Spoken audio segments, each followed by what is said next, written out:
in matters of salvation, faith, and life, proclaiming and contending for the Christian faith, understanding the Bible in its simplest sense. truth through the lens of the Holy Scriptures. I'm Randy Marciades.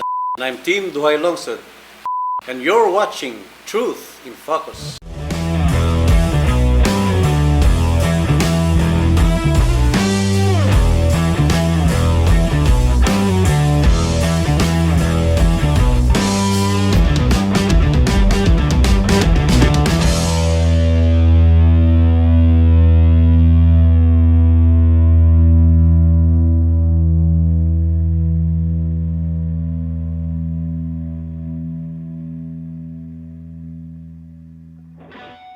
Sige, tuloy natin. So, yung mga kasunod na paragraph, particularly paragraphs 2 to 7, Randy, nagdi-discuss ito ng 5 salient features of God's providence. Pero hindi ko naman saklaw lahat yun. Ang aking i-discuss lang yung paragraph 2 and 3. Ang sinasabi sa paragraph 2 and 3, Randy, yung providensya ng ating Panginoon is marked or it uses means. The use of means is asserted in paragraph 2. Then, what the writers did is to qualify it in paragraph 3. Kasi may mga iba na ba't dinugtong pa daw yung paragraph 3? Na para bang it's correcting paragraph 2. Hindi po. What the writers was trying to do is to balance things. What they asserted in paragraph 2, they want to qualify it. So let us look at these paragraphs para mas malinawan po tayo. The use of means o yung paggamit ng means yun ang sinasabi ng paragraph 2 kasi ganito po ang pagkakasulat. Although in relation to the foreknowledge and decree of God, the first cause, all things come to pass immutably and infallibly, so that there is not anything befalls any by chance or without His providence. Yun ang unang segment. Yet, by the same providence, He ordereth them to fall out according to the nature of second causes, either necessarily, freely, or contingently. Yun naman ran yung pangalawa na aspeto ng paragraph na ito. Ating ipapaliwanag po ito dahil may tension po na pinapakita ng paragraph. On the one side, may mga fixed resource na mangyayari na itinakda na in God's decree, subalit, para bang dito sa kabilang dako, may, sabi ng confession, second causes, na para bang may mga pangyayari na happens by chance. So when we have that kind of tension, and we interpret it differently, magkakaroon talaga ng problema. So we need to... So, ibig mo sabihin hindi totoo yung sinasabi lang nagkatagpo. Hindi. Nagkataon lang na nagkatagpo, natsambahan lang, o naswertehan lang. Sa doctrine po na aming that we stand for, we do not believe that there are chance happenings or kumbaga sinwerte lang na nangyari ito. Dahil when we tackle the decree of God, we said that everything that ever happens or befalls His creation, nothing escapes God's decree. In other words, walang pangyayari sa buong mundo, sa mundong ibabaw, na hindi kalakip sa decree ng Panginoon. Kasi may singit ko sa team, no? Ito yung madalas tong illustration ng maraming preacher. I don't know if you've heard of this. Sabi nila, there was a story daw ng dalawang hunter. Yung dalawang hunter na to, nag-hunting sa isang lugar na may mga natibo. Sabi natin na Africa or Papua New Guinea. Parang ganun ang setting. Now, itong dalawang hunter, parang nagkaroon na insidente na kung saan may ginagawa silang dalawa, yung hunter, and accidentally, yung hunter number 2, na sugatan niya, naputol niya yung daliri ni hunter number 1. So, putol na. So, galit na galit siya. Alam kasi kaibigan niya, hindi niya pwedeng patulan din ng daliri yung kaibigan niya. So, to make long story short, nagpatuloy na lang pero may damage.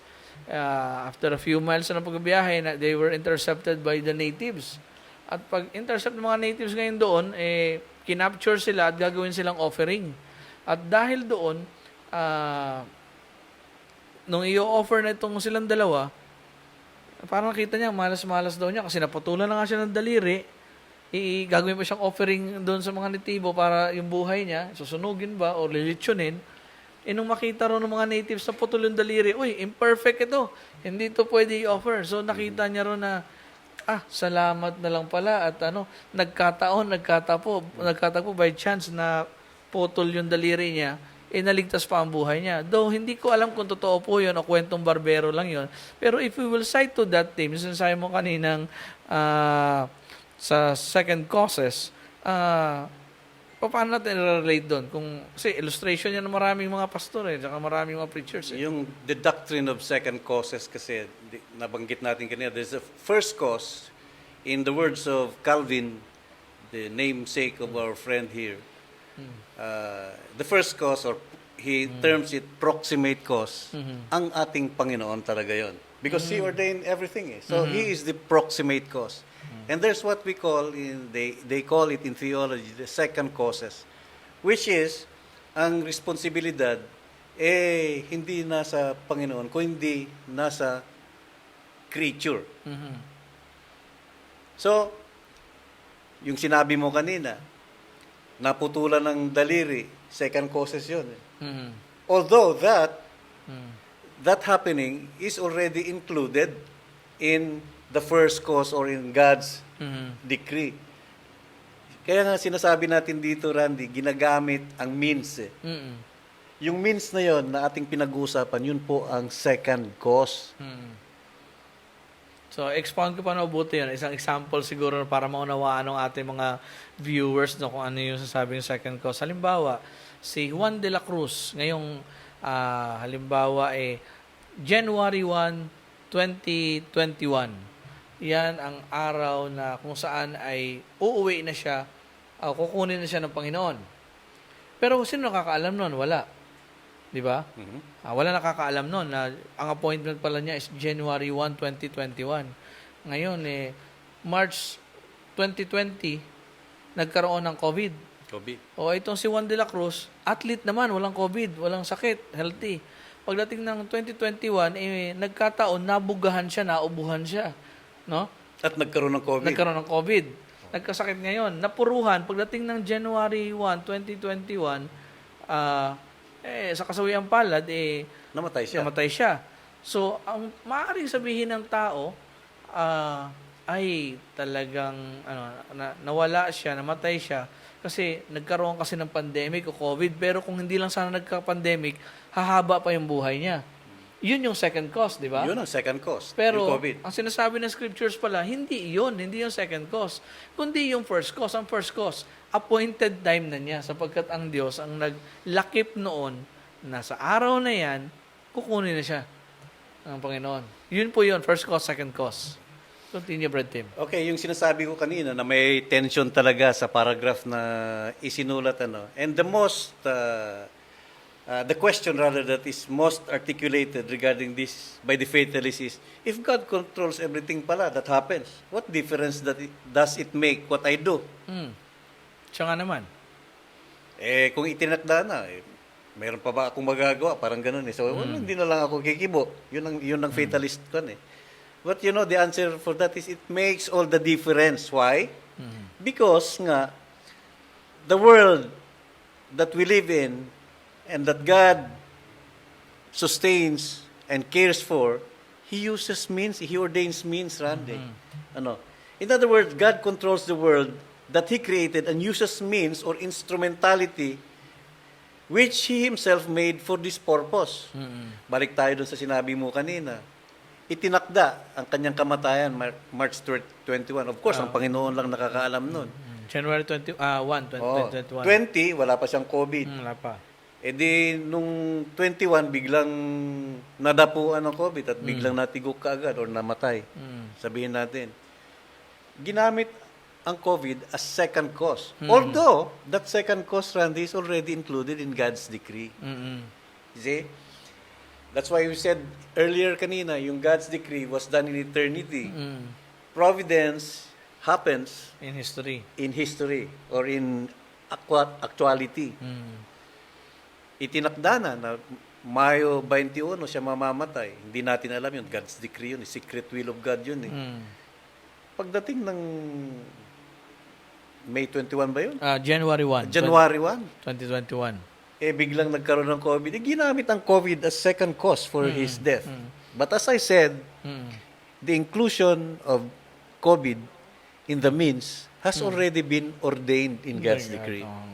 Para malinawan lang po. Kumbaga, ang sitwasyon, nagkalakip-lakip yung lahat ng bagay sa paligid para ma-serve yung purpose na kung saan kukunin niya siya ng Diyos sa araw na yon. Hindi, ang cause talaga is ang Diyos. Hindi yung pandemic o kung ano man sitwasyon. So, ipaliwanag pa natin in other paragraphs because we will be tackling this issue again and again, Randy, because in these paragraphs po of God's providence, ang daming mga tension. But let me just continue what I was saying earlier. So the writers recognize a tension, and they state the role of means in God's running of the world in such a fashion as to highlight this tension very clearly.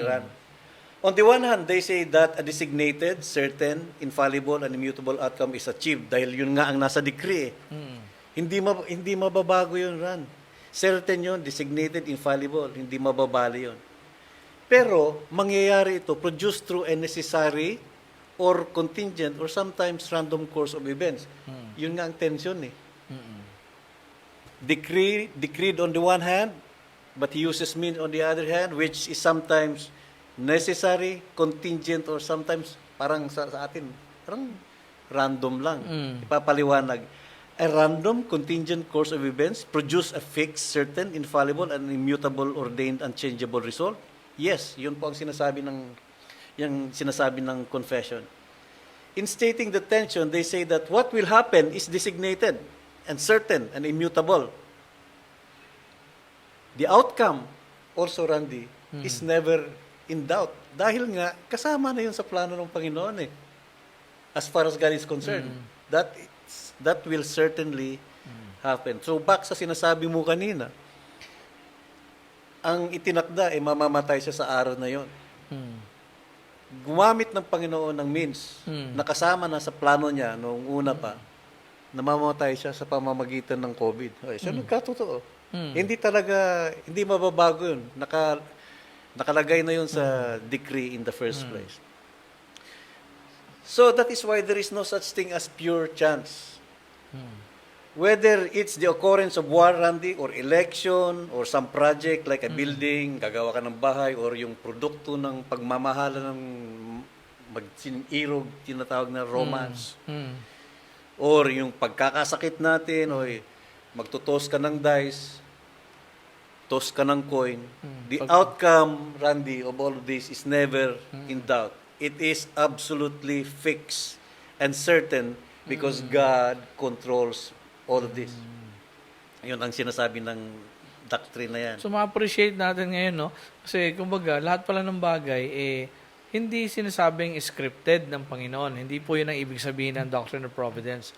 But rather, ang ibig lamang sabihin na lahat ng nangyayari sa sanglibutan, here in history, sasabi nga na team kanina, whether ang bagyo, kalamidad, may gera man, may pandemic man o wala, yung mga bata na nagkaroon ng achievement sa eskwelahan, umakyat ng stage, nagkaroon ng medal, yung iba naman hindi pumasa sa hinihingi ng gobyerno na grado na 75 para makapasa, lahat pala yun ay hindi natsambahan o nagkataon lang. Lahat ng yun ay nagkakalakip-lakip nasa under sa providence ng Panginoon, meaning it's under the control of God, walang bagay na lumagpas sa kanyang providensya. So, not to belabor the point, dahil ito talaga, Randy, very abstract biblical explanation ang dapat gagawin natin, but that is not the purpose for this podcast. Gusto nating babaan yung level of conversation so that it could be easily understood by the lay people. So, how we are going to tackle this issue, Randy, is to use texts of the Bible to prove the point that we are trying to prove kanina pa.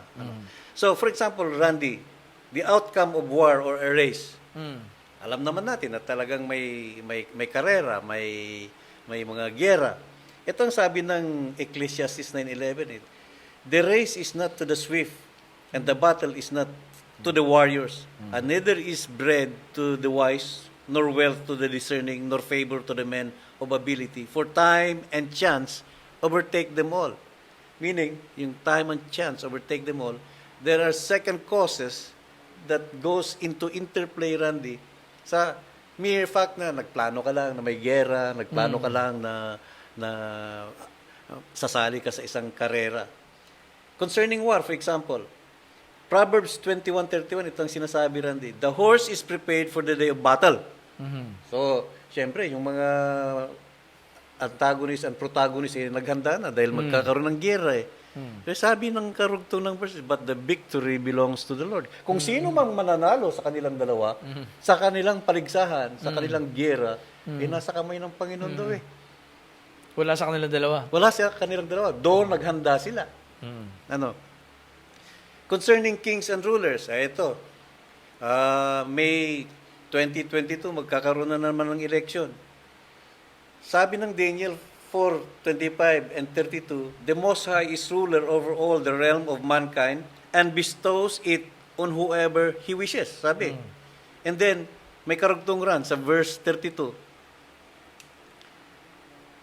The Most High is ruler over the realm of mankind and bestows it bestows it on whomever He wishes. We think that we voted PPRD to the office of the president. You did? You did go to the We did. precinct to vote, but it was God who put him in There. that office. Yes. That is what this verse is talking about. Yes. We exercise the second causes of going to the polls to put in the ballots whom you think is worthy to run as president, and then PPRD comes out to be victorious. Who made him victorious? According to the verse, it is God who... It's not the 16 million people that voted him. No, it's wrong. Eto pa, Randy, concerning the building of a house or a project or yung mga mag-asawa na nagpaplano na magkakaroon ng anak, ito ang sinasabi po. Unless the Lord builds the house thou, they labor in vain who built it. Unless the Lord guards the city, the watchman keeps awake in vain. It is in vain for you to rise up early, to retire late, to eat bread of painful labors, for He gives to His beloved even in His sleep. Behold, children are a gift from the Lord. The fruit of the womb is a reward. So we don't credit, Randy, our obstetrician na nabuntis si Mrs. Kasi ang sinasabi ng Bible, pati yung pagbubuntis at magkakaroon ng anak, ordained ng Panginoon. Yes. You see? Sickness or life and death. Sasabi ng Deuteronomy 32:39, see that I am He, and there is no gods beside me. It is I who put to death and give life.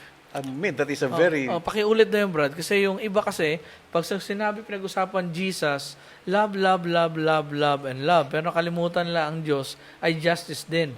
So, that very verse... 32:39 Yes. ng Deuteronomy. Yes. Yeah?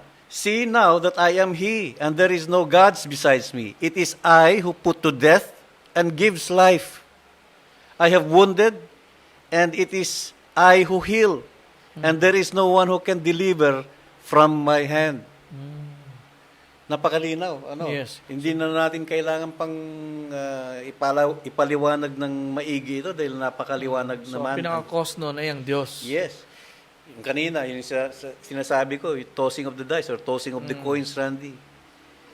Kasi sa Bible, may mga pangyayaring ganun eh. When Judas betrayed the Lord, they have to find a replacement as another apostle. What the apostles did was to throw the dice or cast lots kung ano.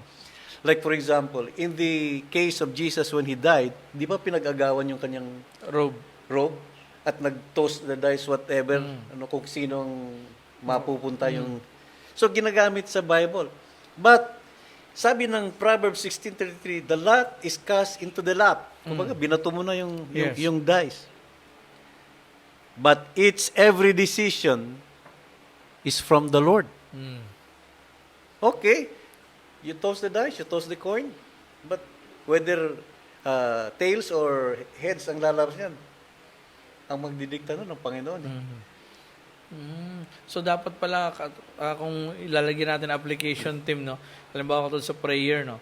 Sa prayer dapat pala ang attitude natin with humility sa Diyos sapagkat siya ang nag-ordain ng lahat ng bagay at lahat ng bagay ay nasasaklaw sa kanya.